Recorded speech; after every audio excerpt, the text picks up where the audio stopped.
Hello guys, I hope कि आप सब लोग घर पर सेफ है। तो हमारे आज की कविता का टाइटल है वाक, जिसके कवित्री का नाम है ललग्ध। कवित्री ने नाव की तुलना अपनी ज़िंदगी से करते हुए कहा है कि वे इसे कच्ची डोरी यानी सांसों द्वारा चला रही है।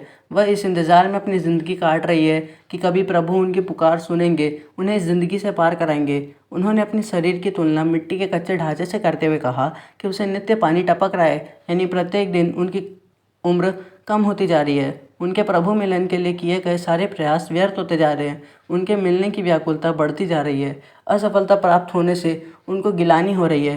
उन्हें प्रभु की शरण में जाने की चाहत घेरे हुए है। कवित्री ने जीवन में संतुलनता की महत्ता को स्पष्ट करते हुए कहा कि केवल भोग विलिप्त रहने से कुछ किसी को हासिल नहीं होगा। वह दिन प्रतिदिन स्वार्थी बनता जाएगा।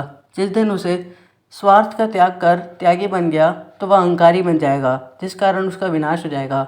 अगले पंक्ति में कवित्री ने संतुलन पर जोर डालते हुए कहा कि न तो व्यक्ति को ज़्यादा भोग करना चाहिए, न ही ज़्यादा त्याग। दोनों को बराबर मात्रा में रखना चाहिए, जिससे संभाव उत्पन्न होगा।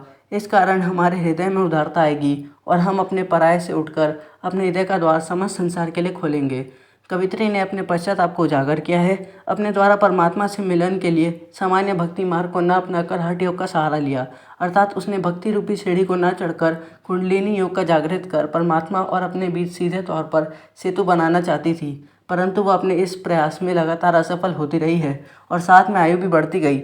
जब उसे अपनी गलती का एहसास हुआ तब तक बहुत देर हो चुकी थी और उसकी जीवन की संध्या नज़दीक आ गई थी, अर्थात उसकी मृत्यु करीब थी। जब उसने अपनी ज़िंदगी का लेख जोखा किया तो पाया कि वह बहुत दरिद्र है और उसने अपने जीवन में कुछ सफलता नहीं पाया, कोई पुण्य कर्म नहीं किया और अब उसके पास कुछ करने का समय नहीं है। अब तो उसे परमात्मा से मिलने हेतु भक्ति भाव सागर के पार ही जाना होगा।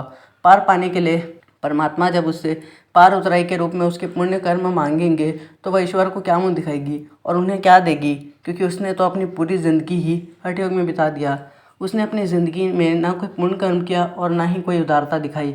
अब कवित्री अपनी इस अवस्था पर पूर्ण पछतावा हो रहा है, पर इससे अब कोई मोल नहीं, क्योंकि जो समय एक बार चला जाता है वो वापस नहीं आता। अब पछतावा के अलावा वो कुछ नहीं कर सकती।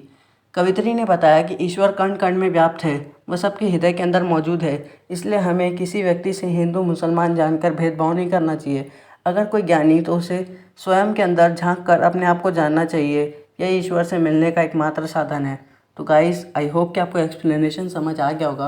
अगर आप लोग को वीडियो पसंद आई तो लाइक करो, चैनल पर न तो सब्सक्राइब करो। मिलेंगे आपसे नेक्स्ट वीडियो में, तब तक के लिए stay home stay safe, good bye.